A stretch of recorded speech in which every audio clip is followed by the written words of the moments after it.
Okay. Should we start, Catherine and Rohit? Yes. Sounds good. Okay, so we start. Start recording. Okay. Catherine, all yours. Okay. I'm going to do the slides. Okay. So good morning and good evening, everyone. And we extend a very warm welcome to all the participants as well as panelists to the third episode of our grant writing webinar series. I am Catherine Ghosh, and I'm working as a postdoctoral scholar at the University of California, Merced. And my co-host for today's workshop is Dr. Rohit Kongari, who is a postdoctoral fellow at US FDA. We are both volunteers with Sci-ROI, which stands for Science and Research Opportunities in India, a platform for both engineers, scientists, as well as entrepreneurs to transition back to India and find a platform for professional opportunities. To know more about us, here is a short video about our activities.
So you just saw in this video that we have been doing a lot of focused webinars recently. And one of the series that we do are this transition fellowships provided by the different funding agencies from India, which have been a lifeline to many postdoc as well as graduate students to fulfill their dream of returning to India. So we thought at Sci-ROI that we can do one of the these transition fellowship workshops on these kind of fellowships to benefit our members. So last year we conducted 2 of these workshop series and took an in-depth dive into DST Inspire and Ramalinga Swami Fellowship, which was very well received by our member base. And you can access the video recordings of these workshops on our YouTube channel. And for today's webinar, we will be focusing on the Ramanujan Fellowship, and we hope to understand this fellowship from 3 perspectives. First, from that of the applicant, second, from that of the host institute, and last, from that of the funding agency. And our panelists for today are Dr. Tanmay Banerjee from BITS Pilani, Dr. Neha Garg from BHU, Dr. Rajiv Janardhan from SRM Institute of Science and Technology, Dr. Guhan Jayaraman from IIT Madras, and Dr. Praveen Kumar Somasundaram from DST-SERB. I will now hand it over to Rohit, who will take it on from here. Rohit. Welcome everyone once again. So the structure of the webinar today will be as follows.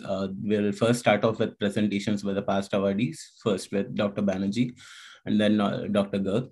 And in their presentations, they'll take us through the application procedure and provide us crucial information regarding the grant writing process. This will be followed by a panel discussion with the awardees, host institutes, and SERB representatives. We request all the attendees, if you have any questions, please put them into the Q&A box or the chat box. Our volunteers are monitoring this and will ask these questions to the panelists in the end. Or in case if we do miss out on any questions, we'll try to get the views of the panelists on those questions later for you all. So let's get started with Dr. Banerjee's talk. So to give a brief introduction, Dr. Banerjee completed his PhD from NCL Pune in 2014. He then moved to Florida State University as a postdoctoral research associate and remained there until 2016. This was followed by a stint at the Max Planck Institute for Solid State Research, where he was a research scientist before he moved back to India to join VIT, Vellore Institute of Technology, as an assistant professor in 2021. He's currently a Ramanujan Fellow at the Department of Chemistry, Birla Institute of Technology and Science, Pilani, since June 2021. So without further ado, let me welcome Dr. Banerjee to share with us his experience of applying to the Ramanujan Fellowship and how everything's going so far. Thank you. Yeah, thank you very much, Rohit. Let me first begin with thanking everyone. So start with Professor Banik for inviting me over for this webinar, Catherine, Manali, all panelists, and everyone following and part of this webinar. So I will start with sharing my presentation. And I hope you all can see this. So in my presentation, I will summarize my perspective and my understanding of the Ramanujan Fellowship, why it is,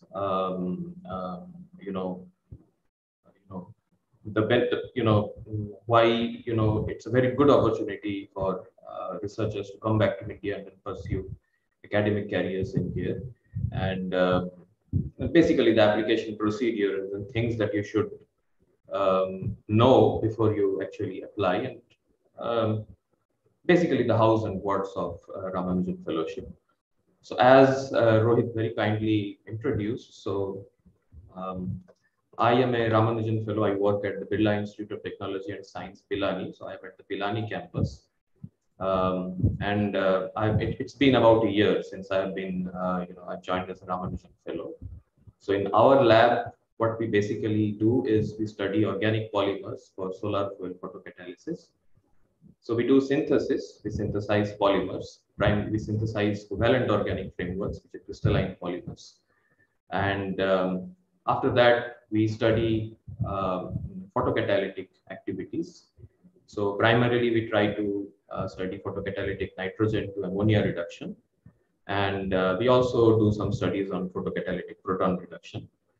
It's shown on the right side of the slide. It's very graphic, it does not show light. Copied it from one of my publications, but I hope you get the idea. So I will try to explain what my understanding about Ramanujan Fellowship, and I have made my slides. I will discuss the different, the entire process of it in sections. So I will start with, why did I choose to apply for Ramanujan Fellowship? So I think, so basically, at least for me, I mean, I did my PhD from India and then went for postdoctoral studies abroad. Stayed there for quite long a time, and then, as we all know, finding academic positions in India, I mean, it's a time-consuming process. It takes time, and so Ramanujan Fellowship, it provides a great platform for us. It supports us during this transition period, and you get the opportunity to work independently and establish yourself professionally while you can still look for jobs. So now that you are also located in India, you can go and present yourself. You can interact with the different academic institutions all over India, wherever you want to settle down for a permanent position. So basically, your job applications become, at least they're expected to become easier when you are located in India. At the same time, you can actually start working with a very generous support from SERB. You get, you start the life that you would want to pursue even before you actually get into a permanent position. So that is what I think is very good about Ramanujan Fellowship. So to give you a very brief idea about the general guidelines, so in my opinion, so it all starts with finding a suitable and agreeing host institution, so as it is called. And this finding this host institution, it is, in my opinion, the most time-consuming process. And it can take anywhere between just a few days, and it can take many months. So I would suggest all aspirants to start, with a significant amount of time in their hands and just not rush through this process.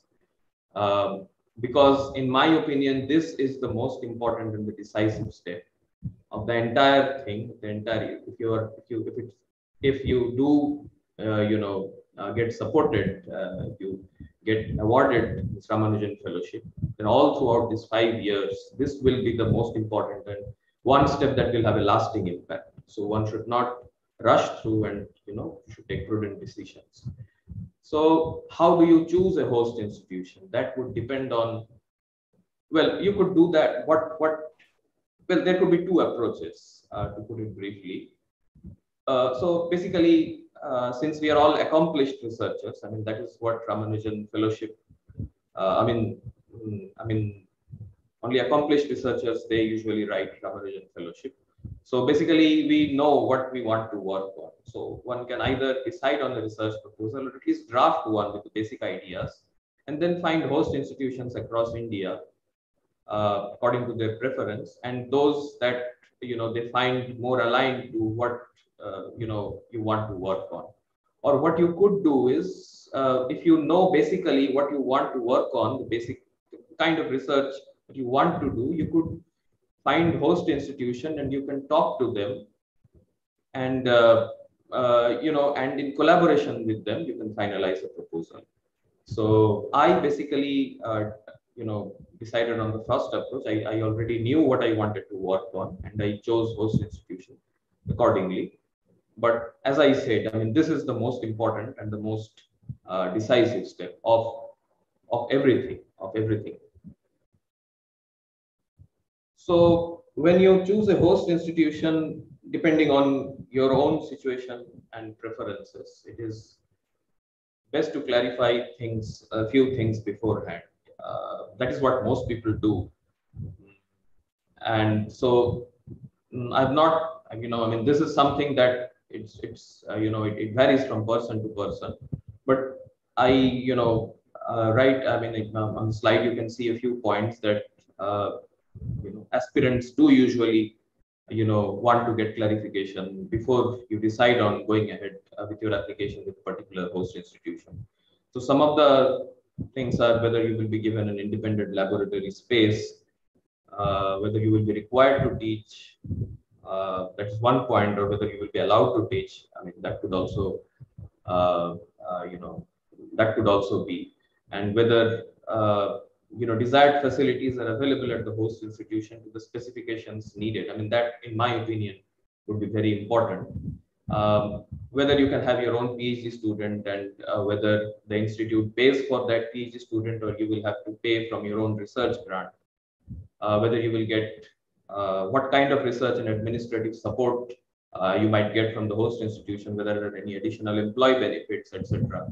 And of course, the biggest question is the prospect of a permanent position afterwards at the host institution. So I think it is best, before you choose a host institution, it is important that you clarify with the concerned person, that you are communicating with.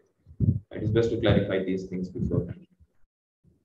So in terms of timeline, so in my opinion, writing the proposal, it doesn't usually take a lot of time, but it might if it is reviewed extensively by the host institution, so that it is better aligned with the research goals of the host institution.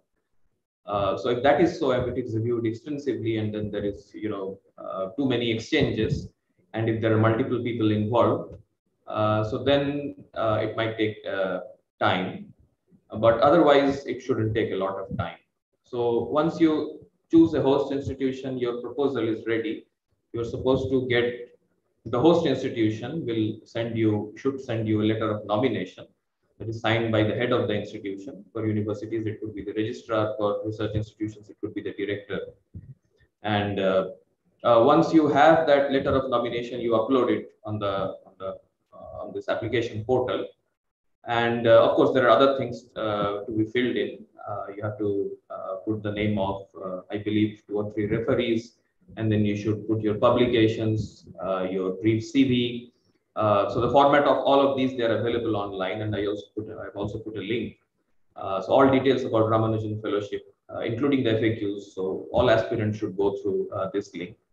You need not copy it or note it down. It's just Google it, and then you would get all the details. So once you submit the application, the results, the declaration of results, or this, how soon you will get to know the outcome of the application, it will depend on how close the next selection committee meeting is. So the selection committee, I believe, I'm not so sure. Dr. Praveen Kumar might, be able to tell you better about this, but I think it meets twice or maybe thrice a year. So if you happen to submit your application close to one of the selection committee meeting, so then you can get your results pretty quick. So I submitted my application in December. My results were out in November. In February. So it didn't take a lot of time for me, but it can take, I would say, as long as 5-6 months. And then once you get to know of the outcome, once you are awarded Ramanujan Fellowship, basically, to put it briefly, you are required to join the host institution within the next 6 months. So in terms of writing the research proposal, there is no strict format. At least it was not there for, I wrote it, maybe let us say a year and a half back. So I would say that there is no strict format for writing the proposal yet. And of course, you have to limit yourself to 5 pages, and budgetary details are not needed. So in your research proposal, on the SERB website, you will find a short text, maybe 4 or 5 lines, that gives you brief guidelines on what to include in your research proposal. So that includes a brief description of your present research work, what you've been working on as while you are abroad, and then a detailed 5-year research plan with clear objectives, and then you should also discuss the outcome and the prospects after the fellowship. So the proposal, it can involve preliminary data or it can be exploratory, as long as it stays within your area of expertise. In my opinion, that is the single thing that matters, because the reviewers have to be convinced that you can work on the proposal. It is true not only for Ramanujan Fellowship, it is true for any kind of fellowship or any kind of project grants that you apply for. So unless it falls within your area of expertise, if the reviewers, if it is too much beyond your area of expertise, then you might, the reviewers might not be convinced that you can actually give shape to the work you have proposed. Okay, so that is, in my opinion, that would be one important thing to keep in mind. And then, of course, the research, it should be something that you want to work on. It should be based on original ideas. So it could be something of an extension of what you have done as a postdoctoral scholar, but it should still be original idea. It should not be just a follow-up of what you have done in your past. That is what my opinion is about the research proposal. So once so that was about the research proposal. So once you are awarded the fellowship and you join the host institution, which, as I said, you have to do within 6 months of getting the award letter. So the funds will be released after you join the host institution. There are some formalities, some forms to be filled up and sent to SERB. So the funds are usually released in 1 to 3 months. For mine, it took about 2 months, and the funds are usually released on a yearly basis. So as probably all aspirants know by now, that the research fund is rupees 7 lakh per annum. That is excluding the salary and the project overhead, which is 60,000 rupees per year. So the research fund is 7 lakh rupees per year. It can be used for any purpose, including hiring manpower. And so if there is any unspent amount, so for example, of the 7 lakhs, if you are only able to spend 6 lakhs, so as far as my understanding goes, in the next year research grant, you would be sent 7 lakh minus 1 lakh, because you already carry over 1 lakh from the previous year's fund. So in order to, so one needs careful planning and execution so that you use up as much as possible and use it up throughout the year, and not just start buying, do not do rush buying, because that can probably lead to very intelligent buying. That is what I would suggest. So at the end of every financial year, you have to submit a progress report, a statement of expenditure and utilization certificate. You have to upload that on the portal for the release of the next year grant. So as a Ramanujan Fellow, so this Ramanujan Fellowship, this is equivalent to an assistant professor position.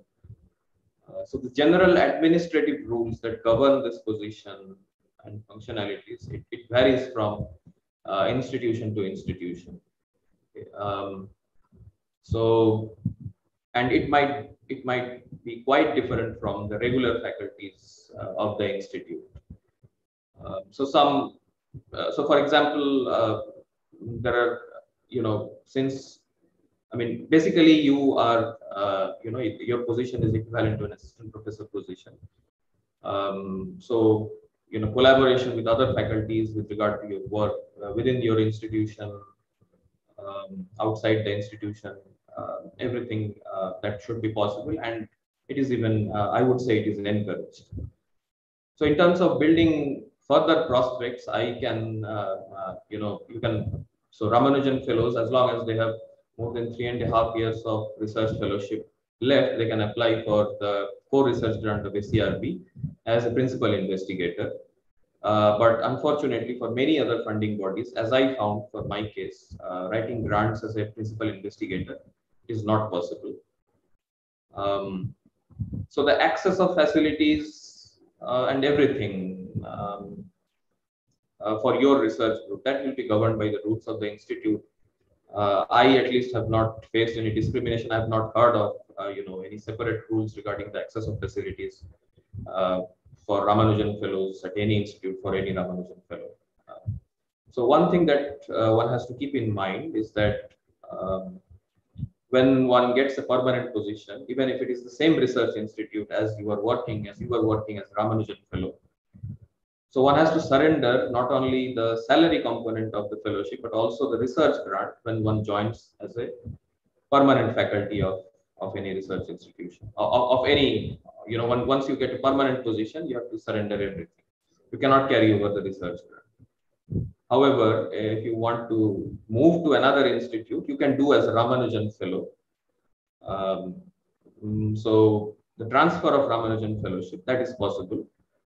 So one has to find another host institution that is willing to, again, host you as a Ramanujan Fellow, and then the previous host institution where you want to move from, they have to agree to release you, and then you can move, most likely with all of your facilities, the infrastructure that you've built, and move to the new institute.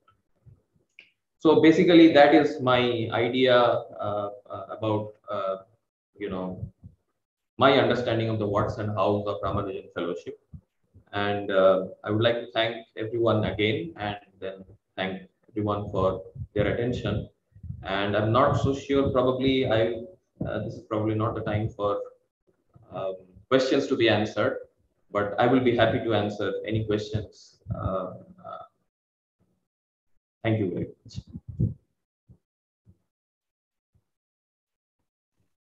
Thank you, Dr. Banerjee. Catherine, do you want to take over with the next introduction? Catherine, you're on mute. So thank you, Dr. Banerjee, for your wonderful talk. Our next speaker for today is Dr. Neha Garg. Dr. Garg completed her PhD in molecular medicine from Sapienza University of Rome, and she received her postdoctoral training in McMaster University in Canada. She was the recipient of both Ramanujan Fellowship and DST-Inspire Faculty Fellowship at IIT Mandi. She is currently an assistant professor at the Department of Medicinal Chemistry in Banaras Hindu University since 2019. Dr. Garg, the stage is all yours. Thank you, Catherine, for the kind introduction. So I'm going to share the screen here.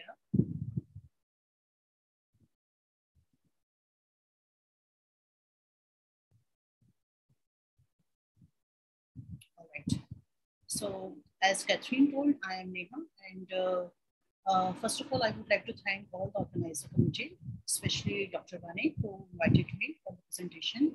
And I congratulate Dr. Banerjee for the nice talk. He has already covered a lot of topics that would be interesting to the Ramanujan Fellowship, and the fellow have really queries in them. So my topic, I have devoted my presentation mostly on grant writing topic, because sometimes we all write a lot of grants, but the probability and chances of getting the grants is limited in our country and throughout the world also. So first I would be devoting my time towards scientific writing, especially for Ramanujan Fellowship, and then some questionnaires that will come to your mind I'll be taking at the end. I have written down here. So first of all, I'd like to tell you my story. So I was a Delhiite, I would say. So I was born and brought up in Delhi, and I studied in the Department of Biochemistry for BSc and MSc. And then, as a non-native English speaker, we already, I mean, most of the people have difficulty in understanding and speaking and writing in English. So after schooling, we try to kind of jot up our basic English for learning and for the basic education. But then I have to learn another language, because I went to Rome for my PhD. Then I have to learn their language, Italian. So kind of very interesting journey for me. So I did my PhD in Sapienza University of Rome in molecular medicine, and then I went to Canada for postdoctoral fellowship. And I was very lucky that I have just completed 3 years of my postdoctoral training. And I got, first of all, I got the DST-SERB Faculty Award, and then I got the Ramanujan Fellowship also. So then I joined as a Ramanujan Fellow in IIT Mandi, because I always has the aim to come back to India, to do something for my country. And most of the Ramanujan Fellow, most of the people who want to come either through Ramalinga or DST Inspire or Ramanujan Fellowship, they want to do something for the country. So I was on the same boat, and I returned in IIT Mandi. And as a woman working in STEM area, sometimes people say that, we have to align with our family also. So that was one of my choice in returning to IIT Mandi. It's in a hilly station area. So it's quite remote location. People won't, in 2015, when I returned back, people won't prefer to return back over there. But still I, kind of interested in joining there. So as a Ramanujan Fellow in IIT Mandi, because it's a kind of developing institute. So I was given a lot of freedom in taking the students also, PhD, MTech, MSc. So I have guided a lot of students. And this gave me, good opportunity if I want to join there itself as a permanent faculty, or if I want to move to another institute for my permanent faculty teacher. So finally, I moved in 2019 to Banaras Hindu University. It's one of the oldest universities of India.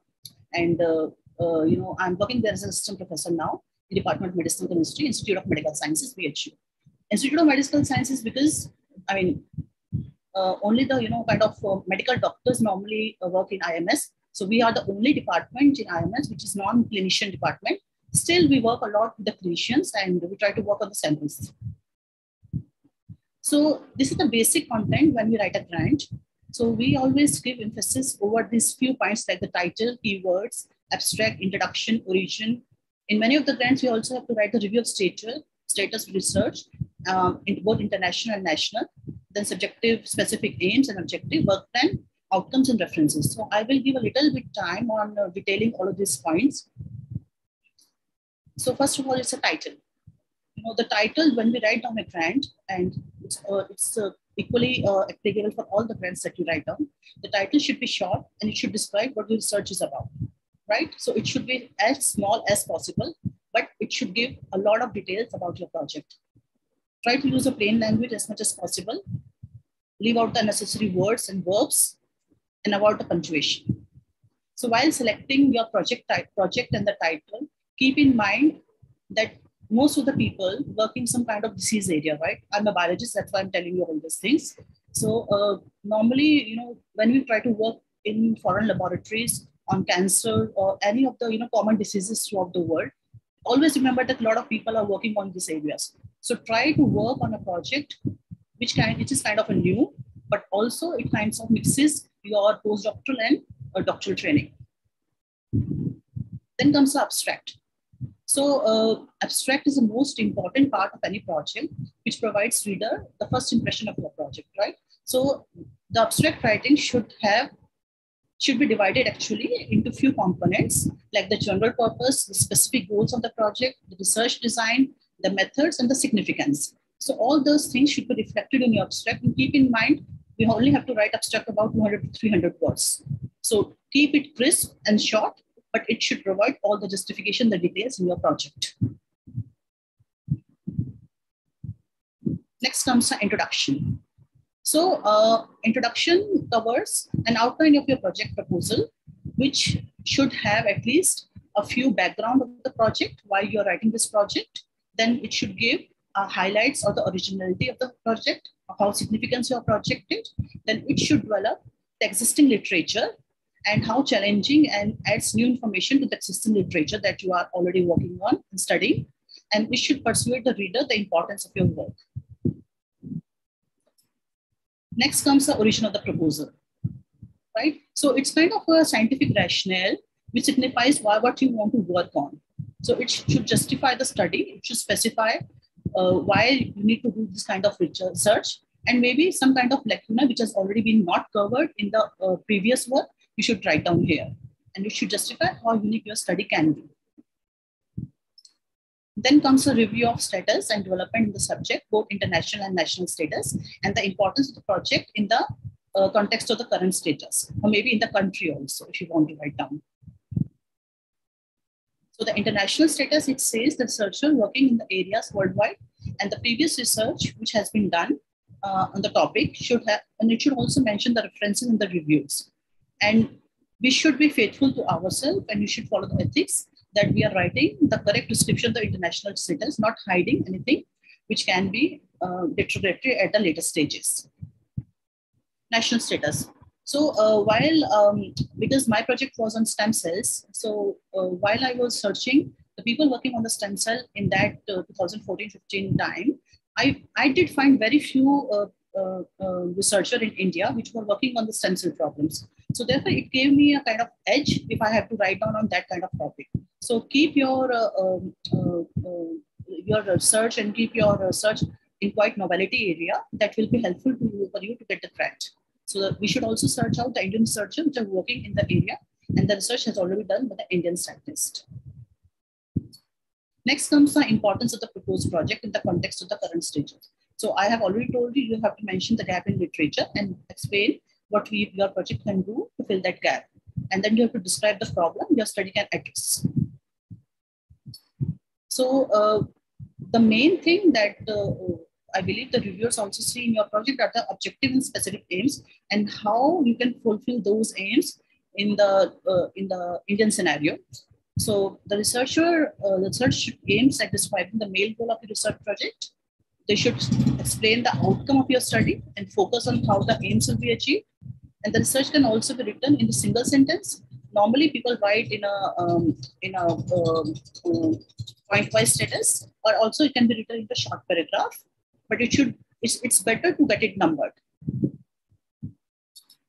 Then comes the work plan. So the methodology should be very clear, and as much as details can be added in your project. And you should, because there are multiple methods which can still lead to one kind of answer. So you should tell which methods works well with your project and how the methodology and approach matches with the problem. And probably sometimes in the Indian scenario, you should also mention about the cost effectiveness, right? So you should come up with the approach with the least monetary system involved, and you can get the best result out of that.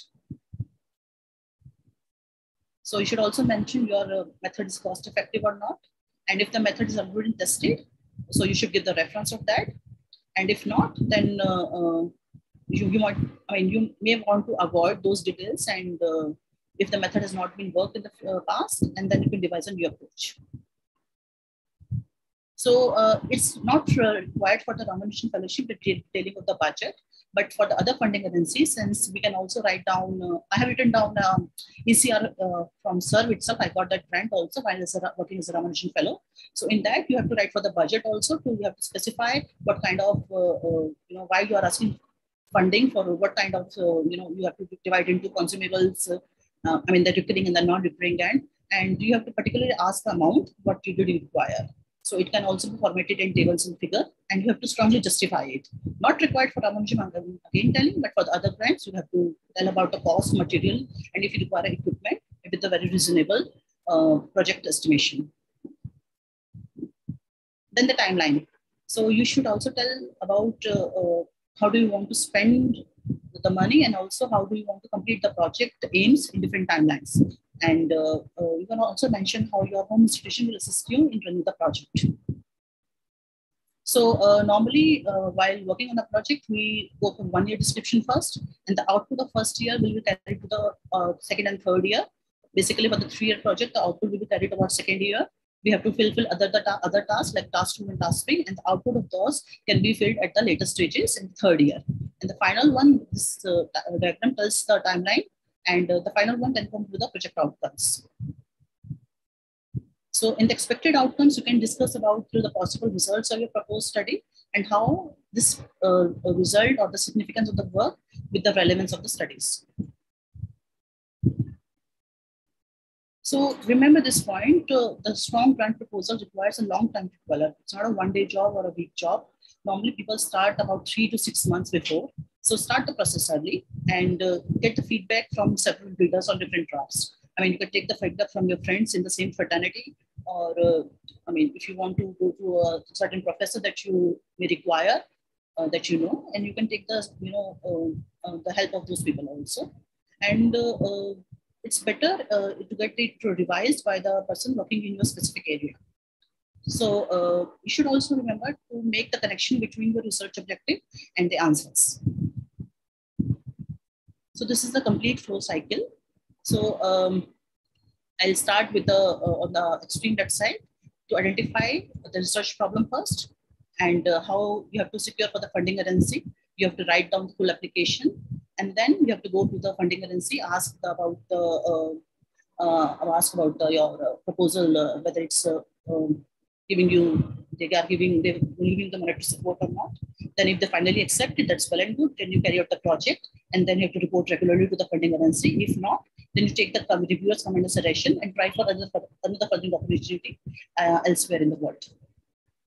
So I'll try to give you one example.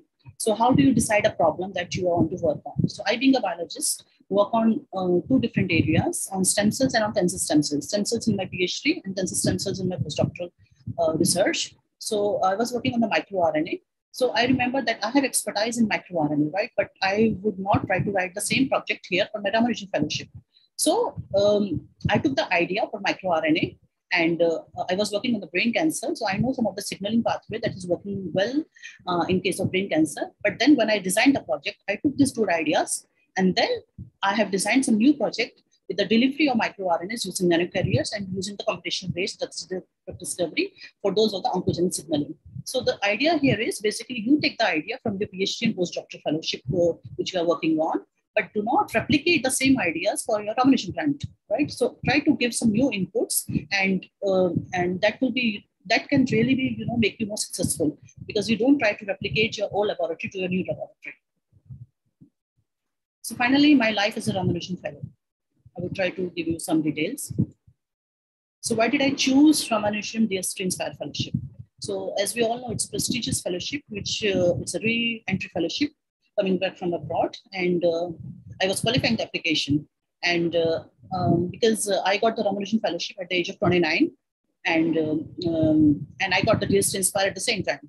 So before I got the result of DST-SERB, I came back to India because as I told you, as a woman in science, we have to fulfill many other obligations also for your academic as well as your personal career.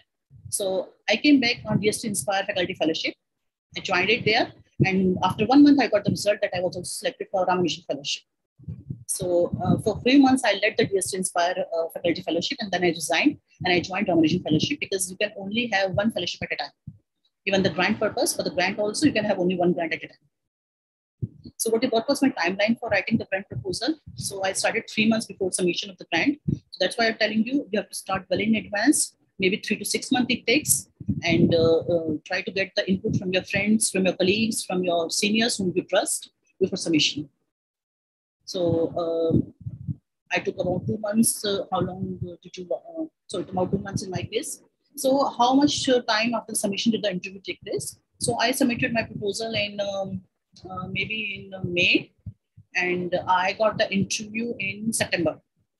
So about 5 months from now, my interview was held. So how long with the after the interview the results declared? So it took about 2 months in my case. The interview was on 26 September, and results were declared on 23 November. How long it will take to get appointed? So, I mean, after the results are out, you can be appointed anytime in your host institution, or you can take the liberty to 3 to 6 months for joining after the prior approval of the funding agency. That's it. So the research proposal, how do you conceptualize the research areas? So that's why I told you I want to retain the expertise that I have acquired during PhD and postdoctoral fellowship. But so I didn't change my model system. I was working in cancer, the brain cancers. So, but I designed a new project that took taking the help from my PhD and postdoctoral work. I mean, taking the help for the techniques which I know, and the base remained the same, but I designed a new project. So do you want to continue PhD postdoc work or want to propose a start a new fresh project? So you should not continue your PhD postdoctoral work, and it's always better to start a new project. But you can, I mean, in my case, I maintain the model system that is cancer the same.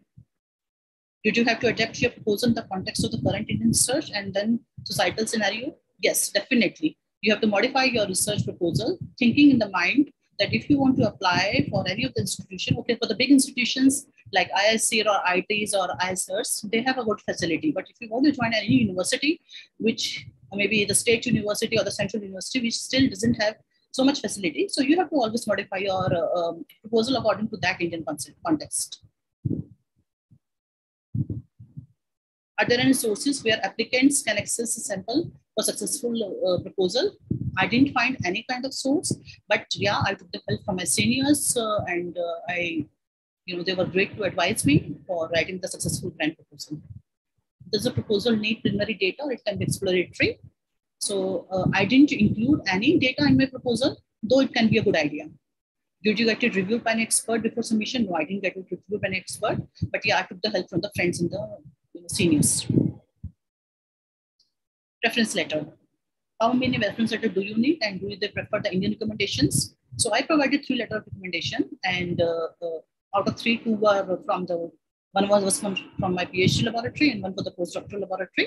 So one is from the Indian professor. So you can get any reference letter from all over the world. The teaching statement, do you need to teach? So it's not required for you to teach, but they always encourage you to teach, and it's a good for your own future also. So I was in IIT Mandi, and it's a kind of growing institution. It was founded in 2010. So there, after joining as a Ramanujan Fellow, I was lucky that I got 1 PhD student. So I was the guide, and another co-guide was added in case I leave. So, but luckily, he completed his PhD thesis under my supervision. So I guided 1 PhD student. I got 5 MTech thesis supervision, and I got 1 MSc also. So it's always better to take the students. And okay, and I didn't give the salary to any of them. So my whole project was devoted towards consumables and other things, not for the salary purpose. Do you need to submit quotation for an item that you wish to purchase? No, it's not required. Host institution. How and when did you approach the host institute? So before writing the grant, 3 months prior, I approached IIT Mandi, and it's always recommended to contact institute in advance because sometimes you have to give a presentation over there. So I gave a presentation before I wrote. Before I got the recommendation letter from the host institution. So. The letter from the director. So it's always better to contact the host institution well in advance. So sometimes you have to give the presentation, sometimes you have to go there, and this might take time to complete the other formalities also. Do you need to tune your proposal based on the infrastructure at the host institution? Yes, it's always recommended because you have to work there, and I had designed my proposal accordingly. Do you need to share the proposal with the host institution while approaching them? Yes, I did share. And as I told you, the host institute might ask for a talk. So it's always advisable to get them prepared with the presentation. Interview. How was the interview process? So in the interview for the Ramanujan Fellowship, they did ask me the relevant questions only about my work experience, what I was doing in my PhD postdoctoral fellowship, and what I want to do and what was my future aim after joining an institution. And luckily it went smooth. During the interview, do you have to give a presentation of past work, proposal, and teaching plans? So yes, I gave a presentation for the future and past research plans. Do you get any intermediate reviews comment on your proposal? No, I didn't get. Were the reviewers made comment of the public? No, the comments were not made public. Do you get a chance to resubmit? So I was selected at the first stage, so I didn't get a chance. I mean, I didn't require a chance to resubmit. During the fellowship, can you use the other facility, the facility of other faculty members in the department? Yes. So it was a new IIT and we shared all the resources over there. So we had a common instrumentation laboratory, both for biology and chemistry. So I didn't have any problem in sharing and using the common facility of the institute. And I think that was a lucky part for me. Can you use facilities in other departments or institutes? Yes, I was able to access many institutes nearby, and with the minimum formalities, that is between the two institutions, I could access everything related to my research work. Can you collaborate inside or outside the institution? Yes. And actually, I made a collaboration with 8 faculties over there, biochemist, chemistry people, and while I was working as a Ramanujan Fellow at IIT Mandi, I was lucky to get it published nearly 30 good impact research papers. And this was also a good platform for me to move for a permanent faculty because I can showcase my work after working in India. So about the transition from the fellowship to the permanent faculty position, how did you plan the transition? So it was really tough. It was actually tough. So I applied and I was kind of applying throughout the Indian universities, and I got an interview call for BHU. So the interview went excellent and I was offered the position. But in BHU, you have a lot of bureaucracy work. So it took me a while because IIT system are quite fast. So it took me a while to adjust to the BHU bureaucracy, but things are fine now. Does the host institution give you a preference during recruitment? In my case, no. So, I mean, there is an open interview. If they will get the better candidates than me, they will definitely take those candidates. So I was not given any preference in my older institution. Can you apply outside the host institution? Obviously, yes. And you do not require any kind of NOCs. Yes, you just have to intimate your institute, but any NOC is not required. So, but yeah, definitely your work and experience in Ramanujan Fellowship will help you in getting this position. And thank you for your patience. And I'm ready to take any questions in the panel discussion. Thank you, Dr. Garg, for your insightful talk. You answered almost all the questions we had anticipated about preparing the proposal from all possible aspects. But before we move to the panel discussion next, I would like to thank both Dr. Banerjee and Dr. Garg once again for this very informative session. And with this, we conclude the first part of the workshop. And now we will move to the panel discussion. But before doing so, we would like to do a poll to know more about our participants. And the poll will now come up on your screen. While the panel is going on, while the poll is going on, let me introduce the rest of the panelists. So I'll start off with Dr. Janardhan. So Dr. Raji Janardhan, he is the current Dean of Research at the Faculty of Medical and Health Sciences, SRM Institute of Science and Technology, Chennai. Previously, he was the director for Amity Institute of Public Health for 6 years, coordinating the academic and administrative activities, patent-based research activities in areas of translational biotechnology and public health. He has more than 2 decades of experience in faculty hiring, academic policies, and developing academic programs. Manali, can we move on to the next slide? Next, we have Dr. Jayaraman. Dr. Jayaram, who is currently heading the Department of Biotechnology and Bhupati and Jyoti Mehta School of Biosciences, IIT Madras. He heads the Bioprocess and Metabolic Engineering Lab at IIT Madras, conducting strong interdisciplinary research in bioprocess and metabolic engineering with active collaboration with industries and institutions in India as well as abroad. He is also the principal coordinator for the bioincubator facility at IIT Madras. Next slide, Manali. And finally, our final panelist we have is Dr. Praveen Kumar Somasundara. who will be representing the funding agency, SERB. Dr. Praveen Kumar was formerly an examiner of patents and designs in the Patent Office of Government of India. He was closely involved in the establishment of SERB as a statutory body of DST. He's also associated in several R&D promotional schemes and fellowships of DST at various levels and is responsible for implementing them. Thank you all for agreeing to be with us today and kind of guide us through this webinar. Manali, do we have the poll results? Yeah, since I'm not on the Zoom window, I'm not sure if it has showed up or not. it has showed up, yeah. Okay, cool. And can you see it now? Yep, actually. So, yeah. So our question was about what is the major roadblock for the fellowship application from the perspective of the applicants. We do see that the highest result came from getting a sponsorship from the Indian Institute.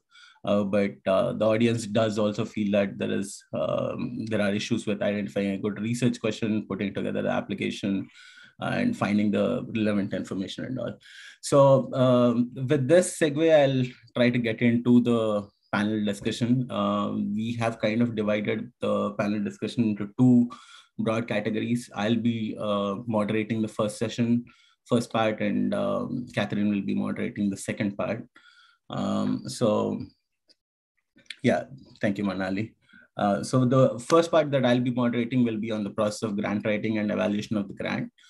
Since we have heard a lot from the awardees, I would like to first get started with a question to the host institute and SERB representatives.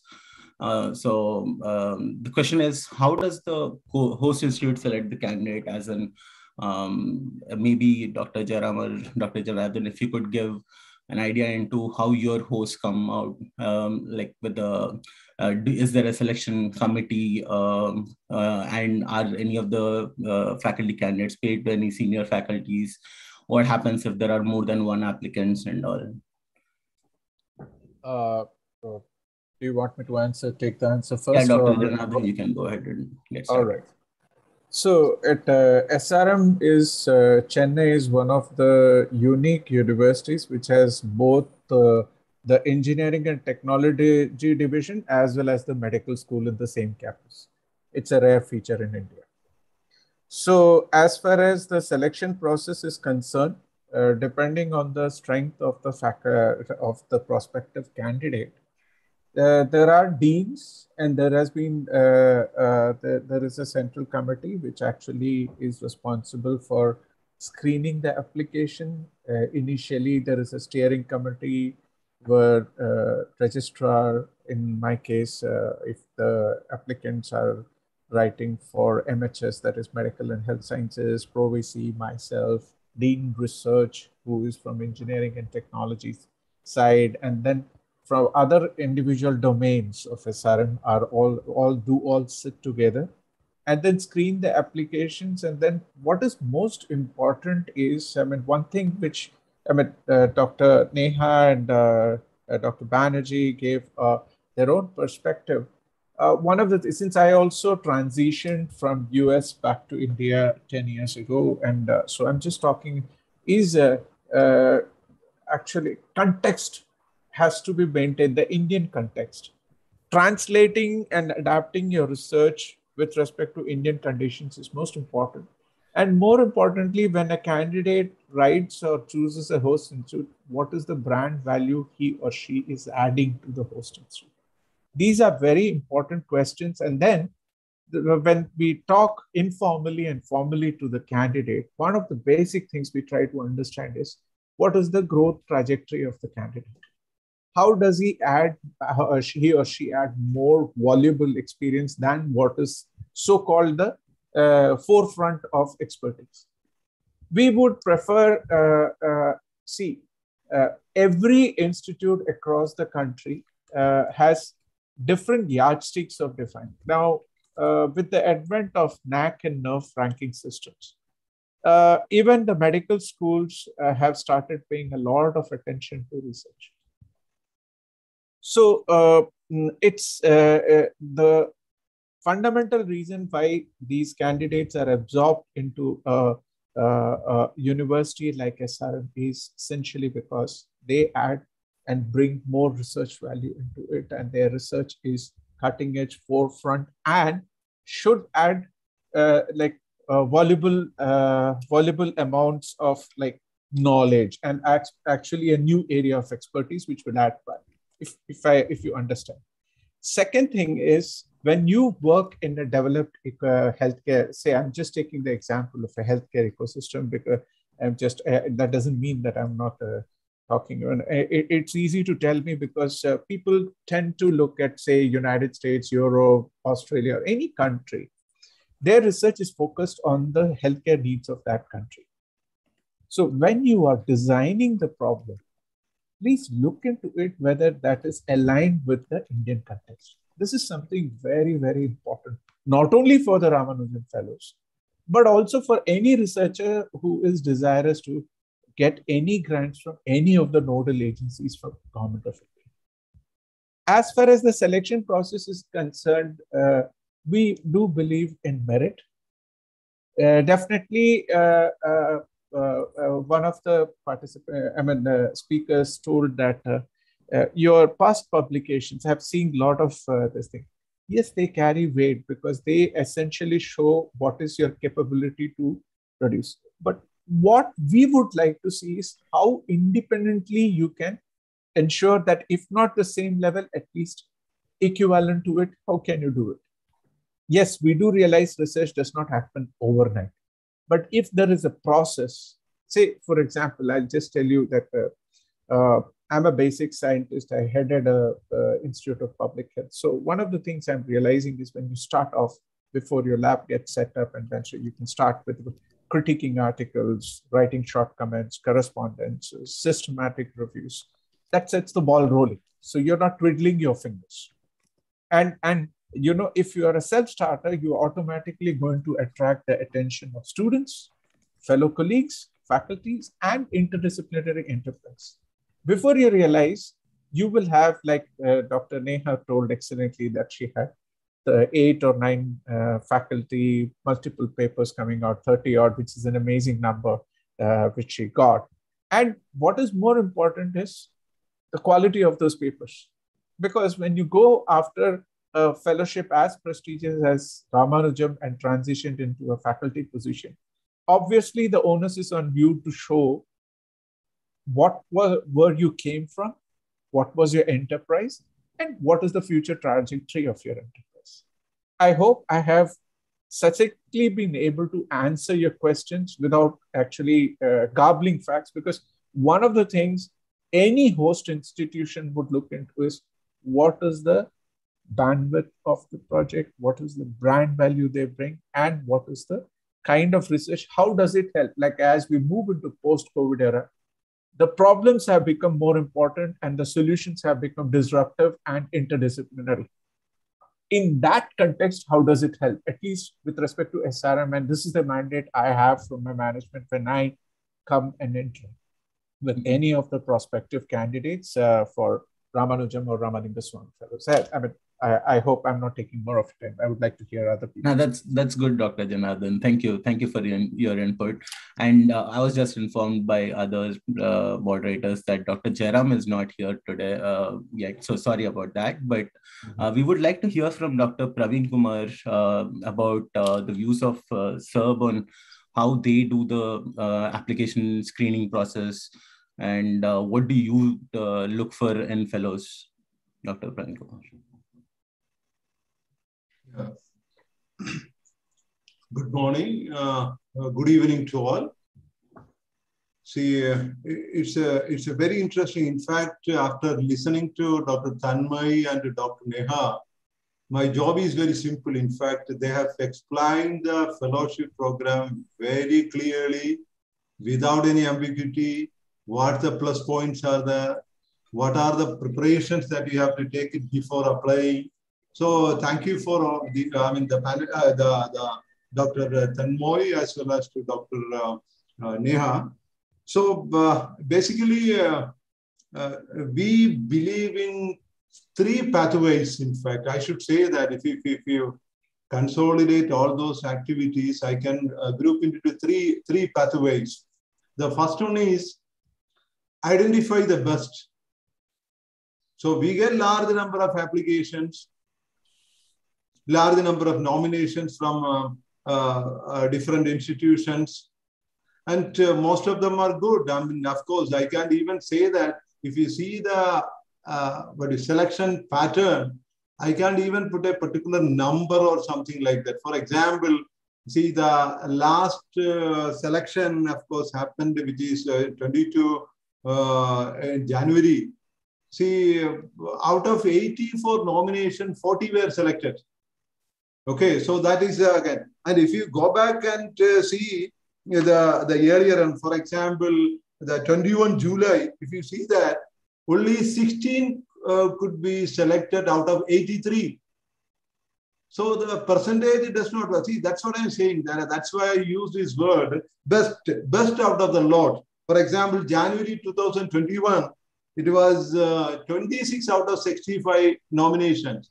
So that is the first pathway. I said, the best, identify the best.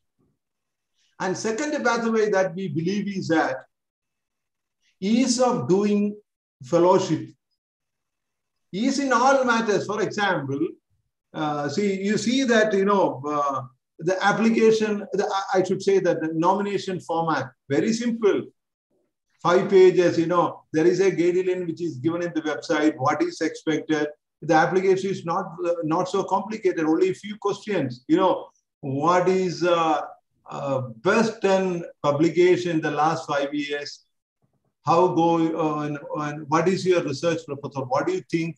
What is the national status and what is the outcome we are expecting through this investigation? Very simple. That's what I said. Ease of doing, even at the submission level. And second point in that is that fixed grant. That means the applicant is knowing what kind of support the government is going to offer. So there is a fixed grant. And of course, here there is no negotiation. And also, once it is selected, the format is very simple. No quotation, nothing. You only, of course, you have to tell that we are going to join the institution in so-and-so date. Then the machine start works, and within 1 or 2 days, I mean, SERB in that matter is the best in the country. I can vouch for that thing. He's the best in the country. So once this process that your consent is there, it may not take more than, I should say that 1.5 months. So that is why I say that, ease of doing fellowship. And when I talk about, the third pathway, and the third is very important. Of course, the fellowship will be over after 5 years. So facilitate their, transition from the fellowship into the Indian S&D ecosystem. How to help them? See, we in fact has introduced several proactive steps. Like, Dr. Tanmay was in fact highlighting that, there are steps to attract, to seek more funding through different schemes of the government. So there are so many other pathways through which the fellow can take, if you find that you need more support, there are schemes which are available. So basically this is what a 3 pathways, I already said that, the best, ease of doing fellowship. And the third thing is that how the facilitation of their, transition into the Indian ecosystem. Okay, I'm happy to answer any of the specific question as the discussion goes ahead. Okay. Yeah. I think that was a very succinct, good insight for us, Dr. Praveen Kumar. So since the publications were mentioned, like I want to touch that a little bit before I get back to the speakers again. Is that so nowadays as researchers, we are all trying to do multiple different things, trying to like make us a little different from others. So, but like from the viewpoint of the host or the host institute or SERB, how do additional things like, say, being active in voluntary organizations, science communication, having certain kind of extracurricular stuff, how does that affect the application of a candidate? Like, if you could address that a little bit. Maybe we can start with you, Dr. Praveen Kumar. Yeah. Yeah, in fact, this is a question always been asked. Which one get more important? Is it the proposal which is more weightage, or is the credential of the applicant is much more counted? See, I should say that if you see many of these, I mean, this is a fellowships program. So I should say that, see, for example, our traditional grant-based schemes are there. We see more importance to the proposal itself. For example, our strongest point is there is something called core research grant, wherein we give more, what you call 60% weightage to the proposal and maybe 40% to the credential of the applicant. Whereas in fellowship like Ramanujan, what counted more is the what do you call the research capability of the applicant itself. I should say that maybe 70% of the research credential of the applicant is more valued than his research proposal. Of course, the research proposal is also important, but what is what the level of his activity, where it is at. See, the interesting fact is that, there is no bureaucracy involved in these kinds of decision making. That I can tell you. The reason is that when we get the nomination, the decision on the nomination is taken by the community itself, the scientific community itself, the people who are working in the area, the people who are get involved with the kind of process in any discipline. If you take any discipline, they are the people who are taking the decision. Therefore, so not alone the publication. Of course, publication is very important. And if you see, if the application is from an engineer, we also see that how much, what do you call, the kind of IP he has generated in the past. What is the kind of, the level of, what do you call, research he is taking care. Taking care in his own domain, and what kind of activities are. And also we keep on thinking about, of course, not in the junior, the entry level research fellowship, in higher fellowships, like, we also see that what kind of research ecosystem is that this gentleman or this applicant has created in the system. That also taken into account. But I should confess that, but Ramanujan like schemes, what is more important is a research credential that get more weightage than any other kind of contributions. Thank you, Dr. Praveen Kumar. Dr. Janardhan, did you want to add anything to that? I think Dr. Praveen has nailed it very nicely and in very simple words, because coming from a funding institution, his perspective is very clear, because he sits and interacts with the best of the best. And like once you mature in science, you definitely look for the ease. I think that is one of the biggest strengths which Dr. Praveen told, that ease of doing the project. Mm-hmm. So when you are framing your central hypothesis as well as objectives of the project, I'm sure Dr. Tanmay and Dr. Neha will agree with me.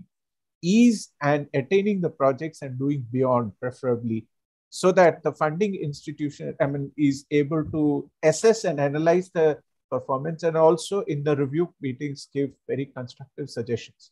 These are very important. And at our institute, we are in the process of forming, we do have internal committees, program performance-based assessment systems, which have become very important in now these days in assessing the output and also the trajectory of awardees when they and to determine how with ease of time and also good research output they translate into different hierarchical positions in the scientific community. I think I don't have much to add, but I would like second to what Dr. Praveen has told. The only thing I would just add is, please keep the topic relevant to the Indian ecosystem. There are enough challenges as we move ahead to identify and prioritize the research which is India specific. This is something people who have studied and spent a considerable amount of time in other places need to realize. because Indian government would pay money to solve their problems, to understand, prioritize, and all those things. And that should be the core point of view. Where as we address the problems, this would be, maybe Dr. Praveen may be able to provide some more critical inputs, because from a funding perspective, the candidates would be more excited to hear him rather than. Yeah. Really, I endorse the point that Professor has said that, it's very important. What is the priority through which this application is in fact looked into that, See, for example, every time we have SERB especially, announce some of the priority programs through its established programs. And of course, government, they have the prioritization through mission mode programs and all. So that point is very important. Okay. And also has to see that what kind of research and that research, there are two things it is asked. I can say, is it the extension of this a postdoc work? I think that is a very important point that the applicant has to look for. If it is an extension of postdoc work, the committees normally won't appreciate that thing. Okay, that is very important. So that is one of the things I always want to tell you that, you can work in your area, but take a new problem. That is very important.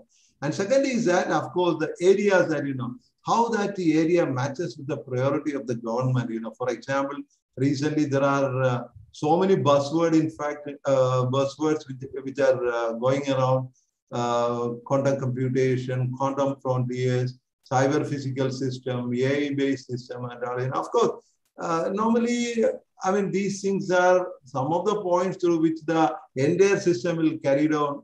Okay, but that's also important. These are the priorities.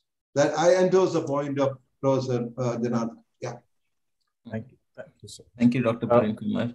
So let me now get back to the speakers once. We would like to hear from you all about, so you, from what we know, you both have been at two different institutes, host institutes, not necessarily because of the fellowship or transitioning during the fellowship, but so you have had experience at two different institutes, host institutes. And so how did that, how did the process of choosing the institute come down eventually? What were the top things that you kind of looked at when you were choosing your institute?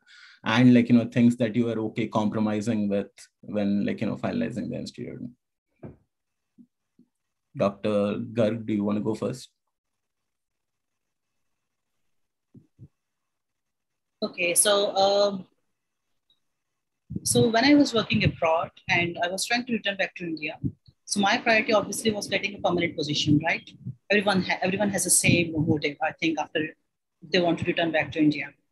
So I was looking for an institute which kind of, developing maybe new and which has a high chances of absorbing me in the future stages. So that's why among, there were several IITs they were developing at the same time.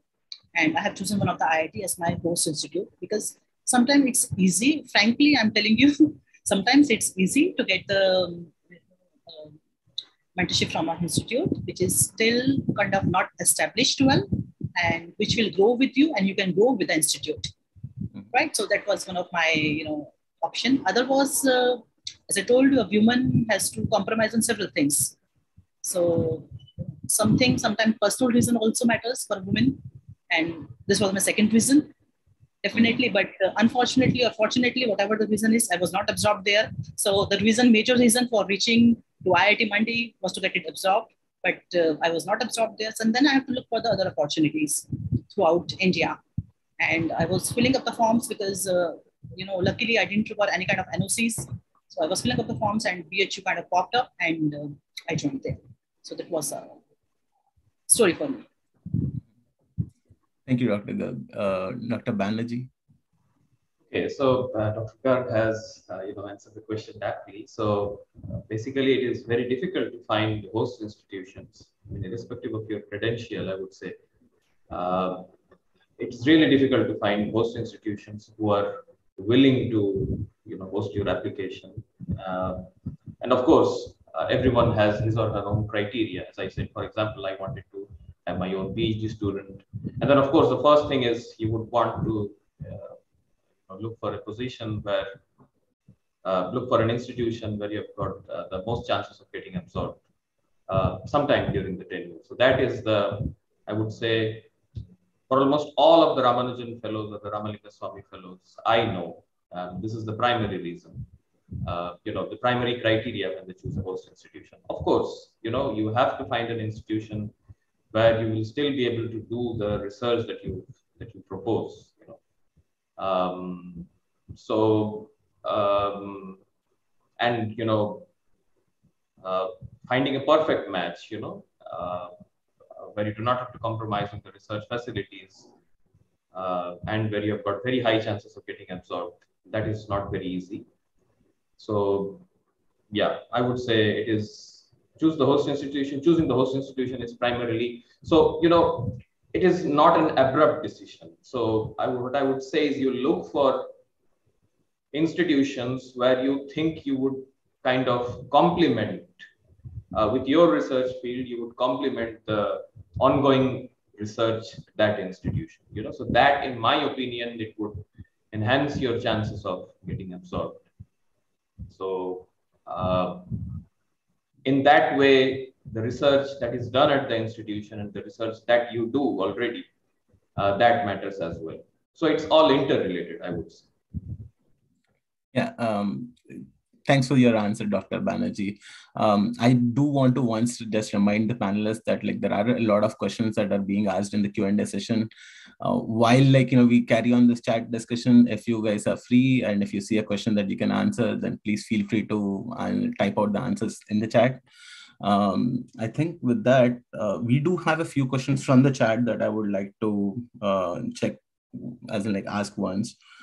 So I think this is again probably for the SERB and host institute representatives, Dr. Janardhan and Dr. Praveen Kumar.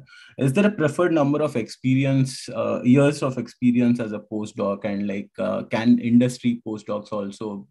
How are basically industry postdocs evaluated in comparison to academic postdocs? I think I'll first defer to Dr. Somasundaram going in first, because from a funder's perspective, let him tell, and then from a host institution perspective, I will kind of supplement what he says, because that will actually complete the picture and the answer. Go ahead, sir. Yeah, thank you. Yeah, actually, first of all, the nomination has to reach a CRB, of course. So the decision by the institute has already been taken to support or not. But the thing is that, of course, the moment we see an application which is backed by an industry, we always feel that this is the one which we have to support first. Because after all, we believe that whatever research, whatever we used to call, blue sky research and all, fundamentally, what way those research are, useful to the society is what really counted. Therefore, any kind of industrially backed research is always get a kind of good response. I always see that a good response from the research community, and we look forward what kind of research it comes out. So industrial experience, postdoc industrial experience is really count towards getting a better position through Ramanujan. I believe so. Yeah. Okay. Thank you, Dr. Somasundaram, sir, for answering that question. Now, the next part of it is when we talk about translational science. Today, we talk about doing science which can be translated at community level. We do not talk about individualized medicine or personalized. That era is over with COVID. As we move into post-COVID eras, disruptive, frugonomic, India is a resource-limited healthcare ecosystems.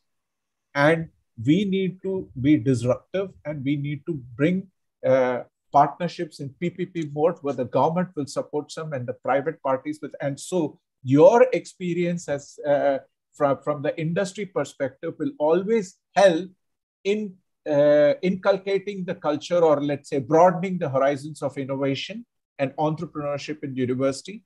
Private universities like SRM are always helpful in actually creating these things, and that forms the rationale for getting, recently we got the prestigious PERS grant, which is about 14 crores or something like that. So that takes a process where the baptism happens through different, and then slowly they start moving through core research grants and other prestigious grants, and eventually start getting getting the stellar grants. So this I fully echo. And again, one more thing I would like to always say, whether you are coming from academia or industry, like Dr. Somasundaram said, the idea is to see how you are carving a niche for yourself and your identity, which is different from your past mentors. And I think Dr. Somasundaram would agree with me that when you look at hiring a person, you look what is the complementarity, like Dr. Tanmay told, or Dr. Neha in her own different ways she experienced. What is the enterprise and the value addition you bring to the institute, which will help in its branding stature and taking it to the next level. And these are very important, because you become brand ambassadors of all the host institutions. So today, whether private, public, or government, they all pay very important, lot of importance to these kind of people who have very specialized skills, and when they want to come back to India, how to adequately or optimally utilize these skills for the benefit of the institution and the society. So, thank you so much. So a quick follow-up question to this from the chat again is that, like, sure. So somebody has asked, like, can someone with a assistant professor position abroad apply to the Ramanujan Fellowship? Dr. Praveen Kumar, if you could just clarify quickly on that. I mean, assistant professor is applying for Ramanujan here. Yeah, if someone with a position abroad. No, it does not carry any kind of weightage in that matter. That's what I said that, so what is it? What is the credential of the applicant, whether he is an industry-linked person or an assistant professor or a freelancer, whatsoever it is, that what kind of value addition he can make to the ecosystem, that is more important. Okay, so I don't think so any special consideration for that. But I see, along with this, I also want to add some more point, because, I'm in fact, triggered to tell something more about our ecosystem, because, see, this is important. You see, Ramanujan is a pathway to come to country. But Ramanujan alone, that fellowship or Ramanujan Fellowship or INSPIRE Fellowship alone cannot make the program sustainable. What kind of ecosystem that the country can offer, that is more important. That is why one of the points that Dr. Janardhan has triggered me is that, disruptive research.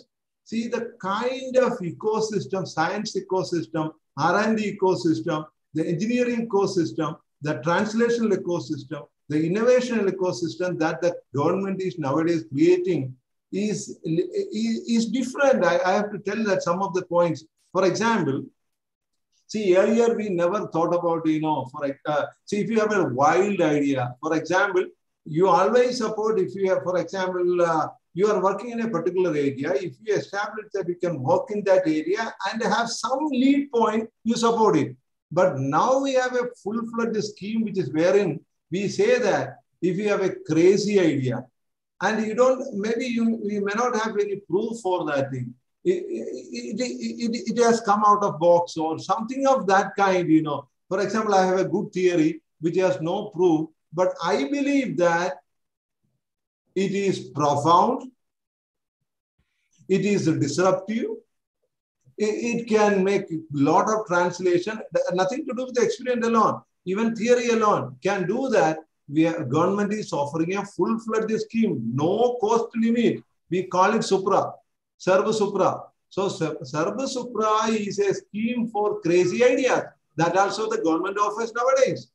And second thing is that when you talk about translation, I am forced to say that SERB has in fact initiated a new scheme called FIRE, Fund for Industrial Research Engagement. Why I want to tell you is that earlier what the government used to do that, we just give a proposal and tell the academics to apply for that thing, which is relevant to you. We tell the academic that you come with a proposal which is relevant to the industry, and then you go work with the industry and all. So we in fact has announced that in 2 years we worked, but nothing much happened. Then what we did is that we just worked in a different way.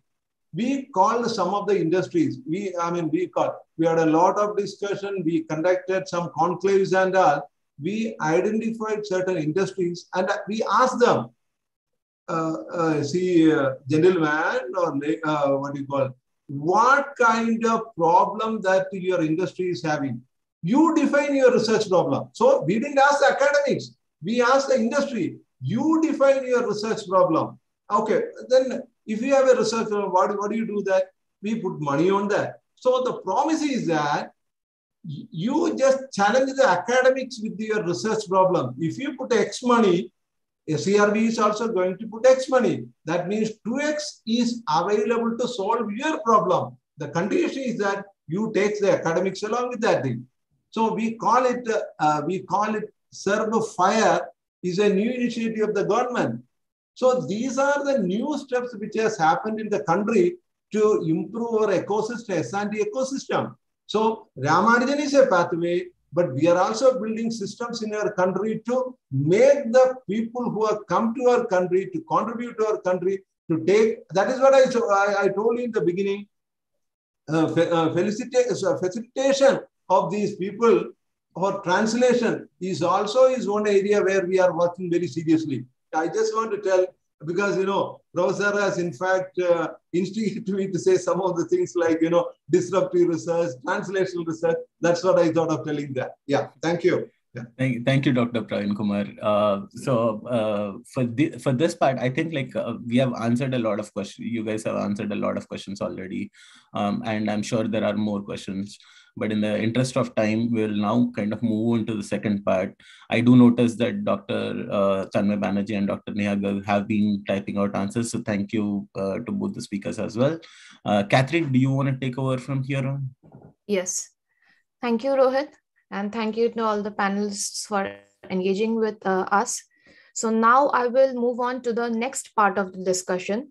So all this was about writing the proposal and how do we write and what are the important things that one should consider. So now this part of the discussion will be, okay, you have written the proposal, you have been awarded the fellowship. So these are the questions that come up once you have been awarded the fellowship.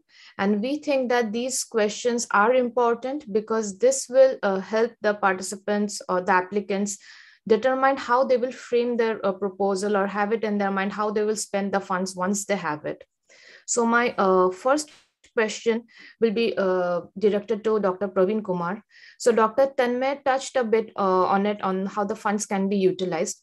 So the question was, so what Dr. Tanmay said was we have to utilize the funds within the financial year itself, and it does not roll over. But can any provision, are there any provisions where the funds can be clubbed together for multiple years so that one can buy a more expensive piece of equipment if needed? Yeah, that's a good question. In fact, this is a fellowship program wherein, we always believe that these fellowship programs should not be equipment intensive. Okay, it should not be. We should not normally want to allow creation of any research infrastructure. Whatever the research infrastructure that the host institution offering to the applicant and offering to the researcher is what it is to be used. Therefore, the concept of buying an equipment of the fellowship is not generally encouraged. But of course, we don't have very kind of strict rule. But what is we always allow, okay, if you want a manpower, you go for that. Consumables, contingency, travel. So all those kinds of components are allowed. See, this is important because we just say that some fixed amount for the research grant. For example, a theoretician may not require any consumable. He can go for a manpower. But a theoretician require more consumable. He can go there. So that is what I think. There is an ease factor in this grant dispersal because the money for research grant is leave it to the the researcher himself. He can decide what for. But of course, we cannot club these items to buy a big equipment or major equipment. That is not generally allowed. Yeah. Okay, and continuing with this question on funding, Dr. Praveen Kumar. So Dr. Tanmay also mentioned that they can apply for the DST-SERB or core research grant only if they have more than 3.5 years left. So like they apply for the DST startup research grant or any other of the DST or CSR, maybe not CSR, DST funding schemes? Yeah, obviously, this is a special provision given to the Ramanujan Fellows that they can seek additional funding through other established schemes. As Dr. Tanmay already said that, CRG is one of the options through which they can seek more funding, which has no cap at all. Okay, there is no cap. We can go for any equipment. The one and only question is that whether the investigator is capable enough to take that particular domain of research. That's a question. And second is that this is what I say, that suppose the fellow got a permanent position, then he can switch over to something called startup research grant. So the startup research grant comes into picture only after he obtain a regular position in an academic institution. As a Ramanujan Fellow, of course, he cannot go for a startup research grant. Yeah. Okay. Thank you, Dr. Praveen Kumar. So the next question is something I'm directing to all of you, which is related to how the Ramanujan Fellows are assessed. The performance are assessed on a yearly basis. So maybe Dr. Tanmay or Dr. Garg, you can take it. So like how was your performance as the Ramanujan Fellow assessed on a yearly basis or on a regular basis, and how does this affect the release of your funds? And who does this assessment? Is it the host institute or is it SERB? Dr. Garg, if you could begin. Yeah, I'll take the question. So normally at the end of each financial year, you have to write a report to SERB. I didn't find any role of host institution for judging that report, but yes, it has to be through to SERB, and the funding, if you perform well, definitely they will be satisfied. In my case, they were, and the next funding will not be any problem. So it has to be judged at the SERB level. Okay, so Dr. Somasundaram or Dr. Banerjee, do you have anything to add to this? So I would just reiterate what Dr. Garg said. Well, I have just submitted my first year report, so I haven't, my next year grants haven't released it. I'm too young in this Ramanujan Fellowship lineage. So I really cannot comment on that. But yes, the host institution doesn't take a lot of role in evaluating the performance of the candidate as such. But yes, you should be as comprehensive when you're writing your report, and you should highlight your accomplishments, your outputs all throughout, so that I think this is what helps release of the next year grants. Yeah. Okay. Yeah, I just want to add some point. Yes. See, the most important thing is you also have to see your financial position. You see that how much research grant is available. So the moment you say that, I only have funding available for research grant available for 2 months, 3 months, don't forget to put up the statement of expenditure and utilization certificate in the format which is given, and also an annual progress report. First 2 years, ideally, what we believe is that we have to monitor. Of course, it didn't happen very frequently, but ideally, we have made twice in the period of fellowship to get it monitored, and we create a platform to have a dialogue between the fellow as well as the committee members. We call it, there is a search cum selection committee. That is a committee we call it. So there is an opportunity to interact with the committee members, so that if any kind of midterm correction is required, then we can carry out through that process. And second is towards the end of the program. So, but normally happen is that instead of 2, definitely it happens once in their fellowship period. Okay, wherein a lot of questions were asked, and the committee is more concerned with what type of research investigation that you get engaged, and what kind of outcome it has, because that's very important. Because one of the things which we always believe that if the Ramanujan Fellows, Ramalinga Swami Fellows or Inspire Fellow get the job, means our program is successful. So we also want to see that the incoming fellow should get laurels in their program, so that they will get absorbed in any of these institutions. So that is extremely important. Yeah. Okay. Okay. Thank you, Dr. Praveen Kumar, for answering that. My next question is for you, Dr. Janardhan. So like in terms of, yes, sure, Dr. Garg. So once in my fellowship term, I was invited to a Ramanujan conclave also. There was a conclave in Jaipur. So I was invited there. I presented my work over there and got the good reviews also. So once, I think, every Ramanujan Fellow has to go through once or twice in the conclave. So that's other approach. Okay. Yeah, one of the questions, in fact, since I have seen that question, can I answer that question? Yes, there is a question, sure. how Yes, many times the selection committee meets? Actually, generally twice in a year. That's why, Dr. Tanmay, he already indicated, when what time your application reaches a CRB, that is important. That also gives you the time frame. For example, usually the committee meets January and also July, August. This is a period. Suppose the application reach on December, then in 1 month time you'll get the results. Okay. And similarly, if we are getting in June, again 1 month time you'll get the result. Okay. Since that question has, I thought of answering that. Yeah. Okay. Thank you. So, Dr. Janardhan, my question is for you. So, in terms of seed funding, PhD guideship, and lab space, what kind of institutional support does a Ramanujan Fellow get? And how is this support in comparison to what you would give to a regular tenure track, to a person in a regular tenure track position?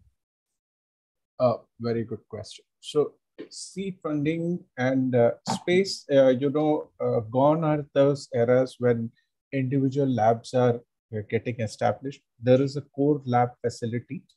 Like if you Google, you will see SRM DVT platform, which has practically all possible equipments which are there centrally. Similarly, we have in MHS, we have a clinical trials research center, which had co-vaccine trials, and also a BSL-2 plus virology lab. And, we are in the process of creating so many of these little niche areas of centers of excellence. Like we just have are partnering with Motivation India to make biomechanically compatible wheelchairs. I'm just giving you examples that we are trying to create facilities which can be offered. And then as the candidate gets more external funding, which warrants like the equipments which are generally not encouraged as fellowships, Ramanujam or Ramalinga. So correct me if I'm wrong, Dr. Somasundaram, as he told a little while ago. Then the transitioning into an individual lab, a school of thought, or all those things happens. But what we would like to see initially is how he is able to use the common facilities to get the workers. So the first thing is understanding the ethos and the ethics of the host funding institution, how to integrate yourself, bring some enterprise, get collaborations like Dr. Garg did, and I'm sure Dr. Tanmay is also doing. These are very important in giving very strong positive messages to the host institution that, yes, this is a person who is going beyond the call of duty or beyond what is required of him or expected of him, and should be supported with this thing. Rome was not built in a day. You built it piece by piece, but it happens. Whether it's SRM, whether it's IIT, I'm sure every institute, there is a baptism phase. And after that, once you start proving yourself time and again, the confidence and the of the host institution in you and your capabilities would also.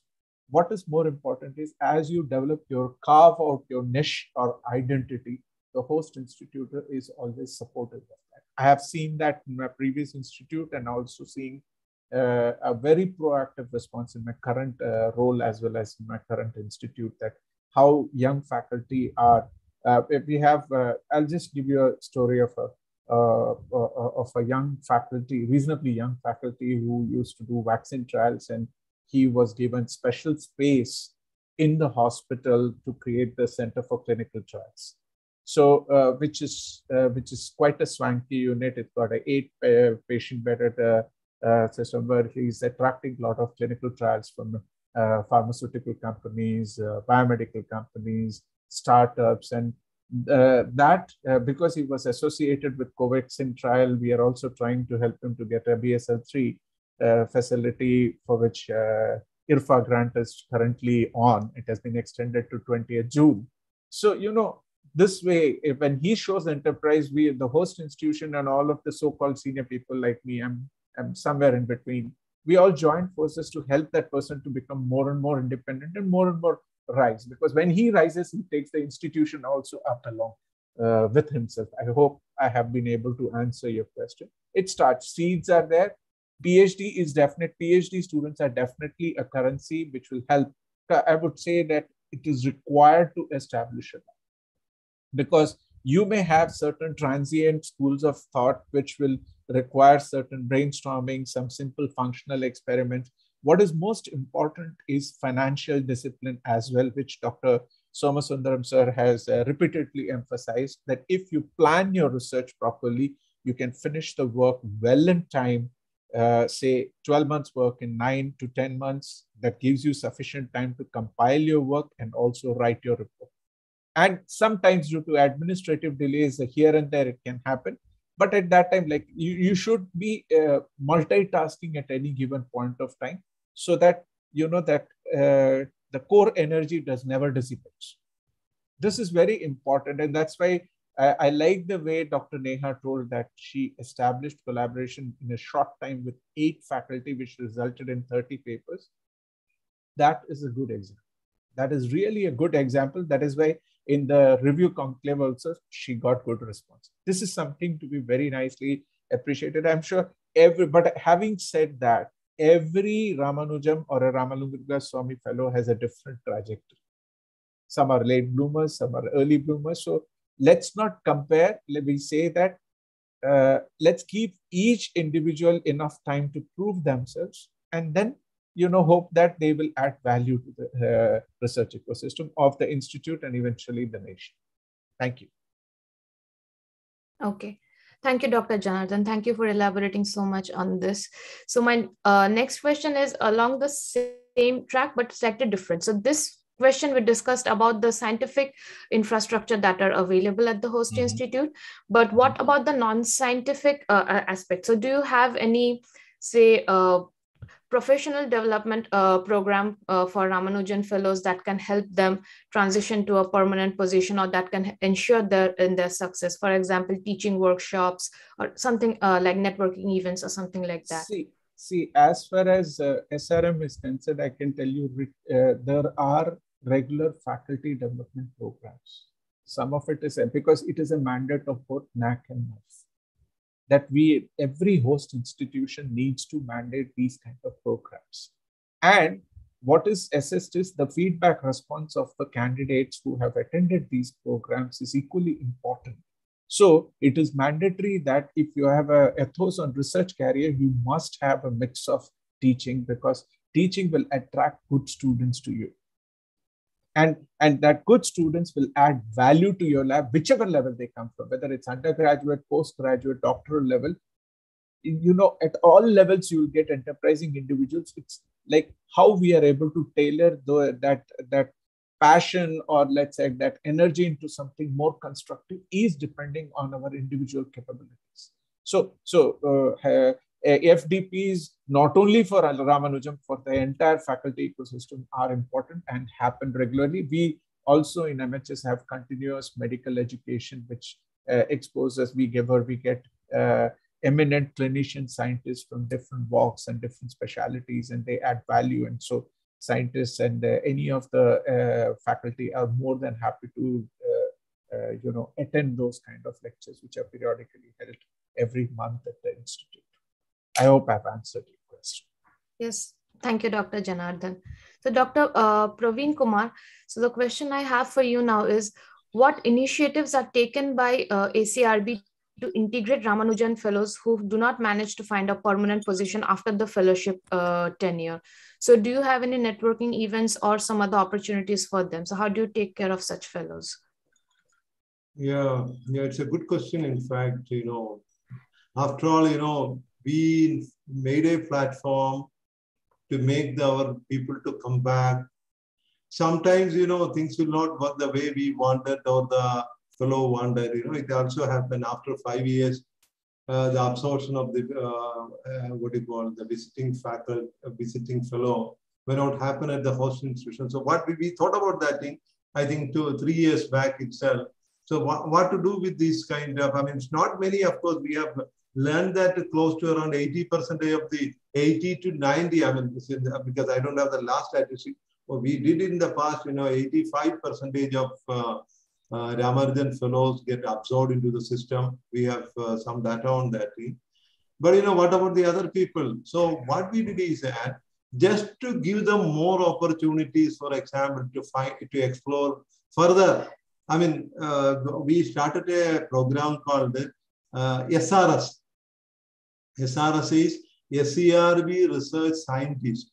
So SRS is actually SRS is allowed only for 2 people. One is for Inspire and the second is for Ramanujan Fellows.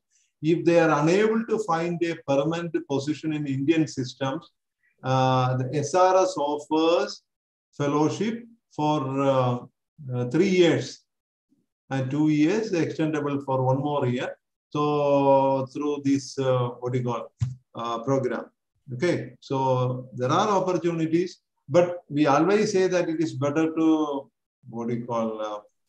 get absorbed. It's better to find good avenues in the country itself through other means, but there are opportunities through this SRS system.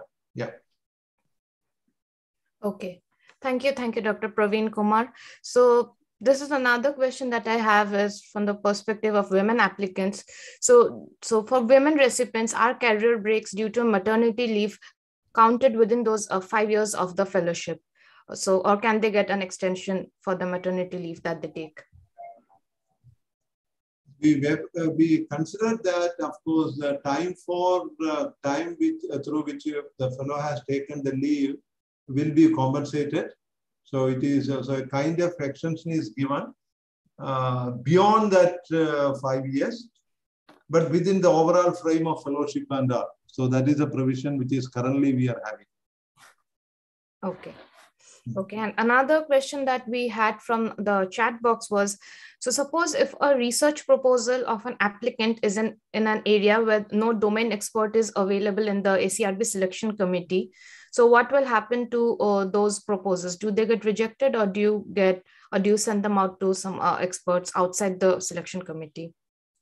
Absolutely not. No applications is unheard. Of course, every application will be gone through that process. If there is no domain expert in that group, we'll get the opinion of others.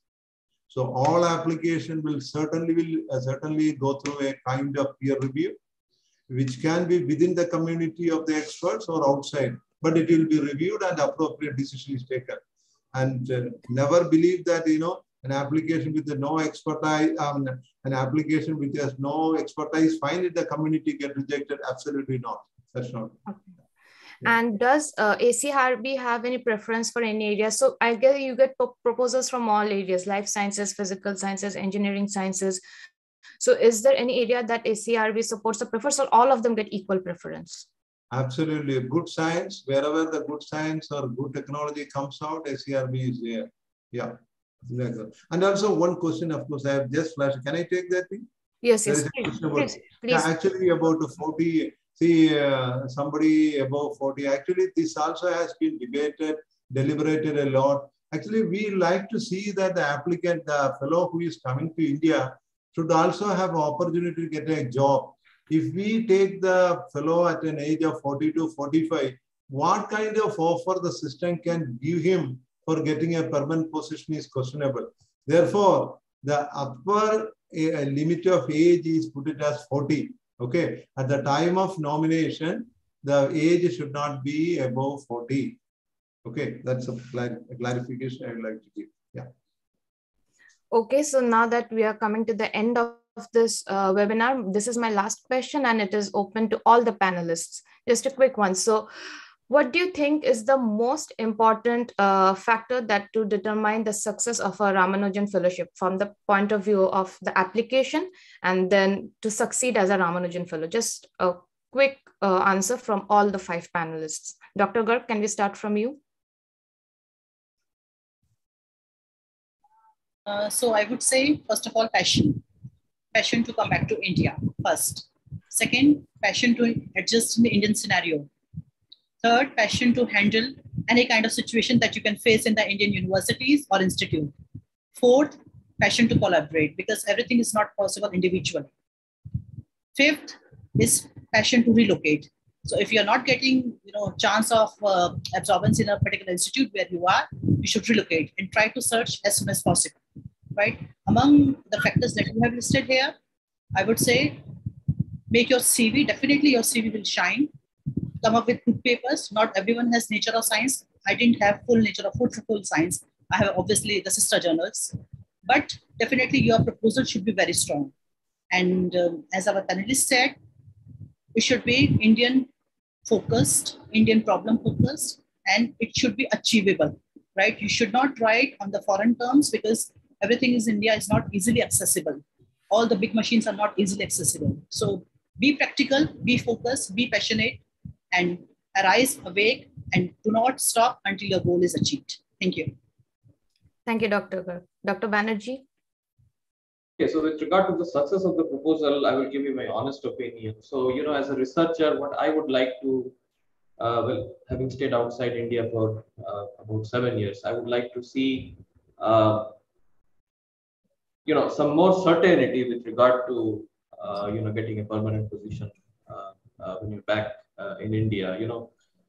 Since, the upper age limit is 40 years, to be very honest, and I would say all of us would agree that if you were starting at 40, let us say, and unless you have got really good resources, so that you are publishing outstanding. Of course, this does not definitely depend only on the resources, but in my opinion, you can only work best at your full potential if you do not have to be concerned every day about your future prospects after the end of those 5 years.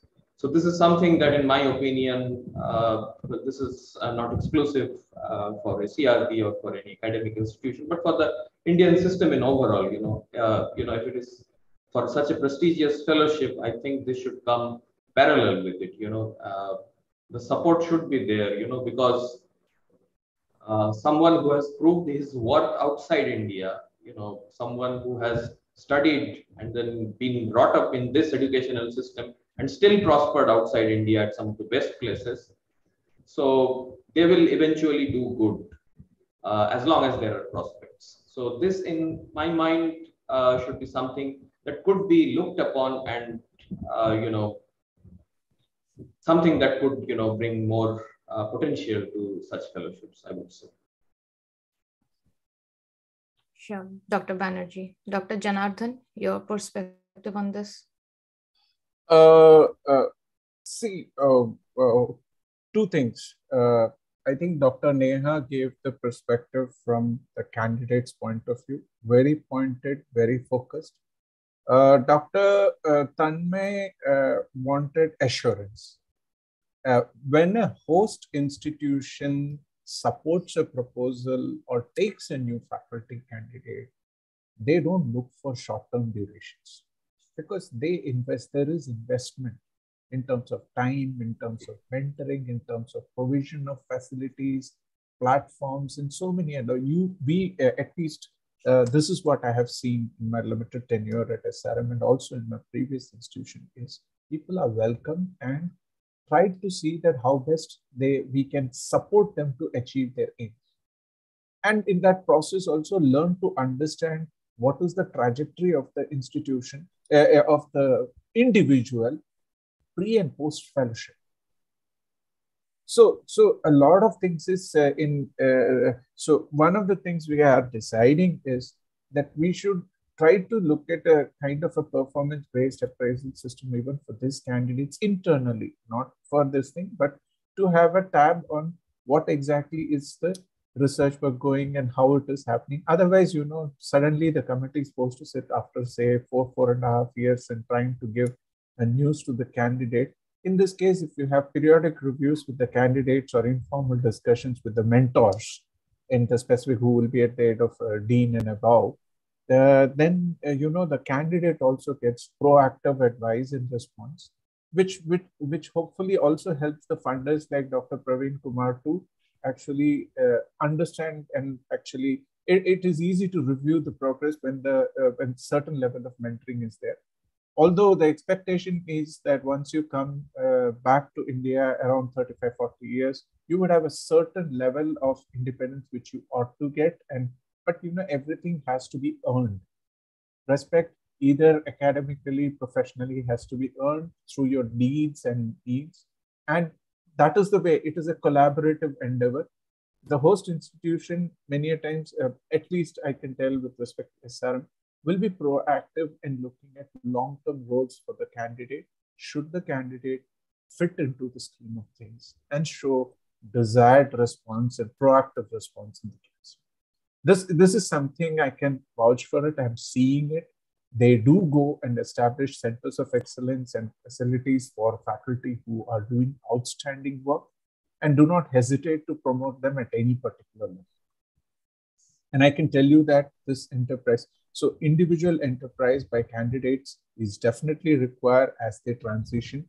If they have shown their perseverance and excellence outside, then as an individual scientist, as they grow and carve their niche for themselves, they need to have the same enterprise when they come back and mentor students or disseminate their course and time in India as well. I hope I have made my point. Yes, so final word from Dr. Praveen Kumar on this. Yeah, thanks. I noted, and it's nice to know all these opinions, but only one thing I just want to say. I don't want to give a lot of elaboration. The fellow has finally reached India. Now, he should continue, he or she should continue research as a career.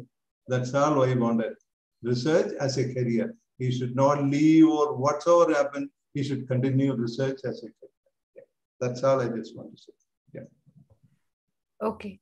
Thank you all. A big thank you to all the panelists. And with this, we will conclude the panel discussion for today. And once again, I would like to extend my sincere gratitude to all the panelists for the wonderful discussion, as well as the previous awardees for their insightful talks.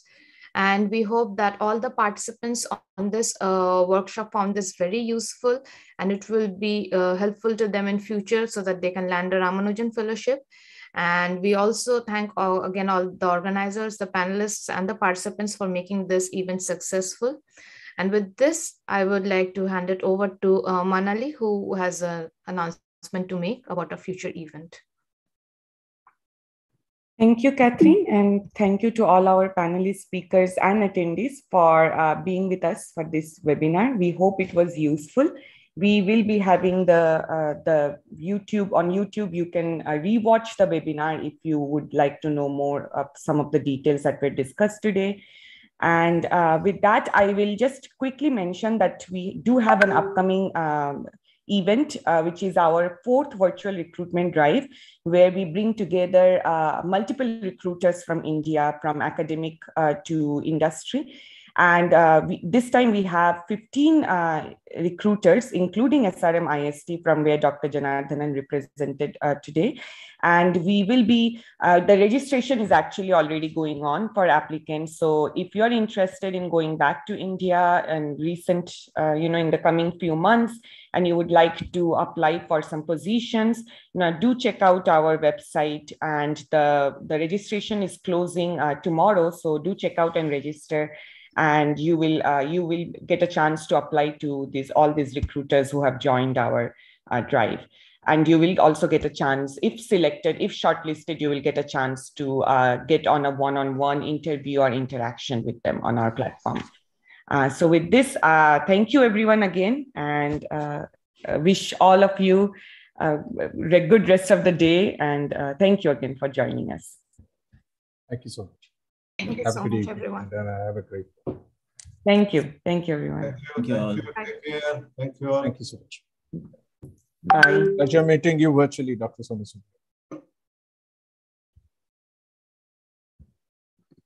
Thank you, Manali. I guess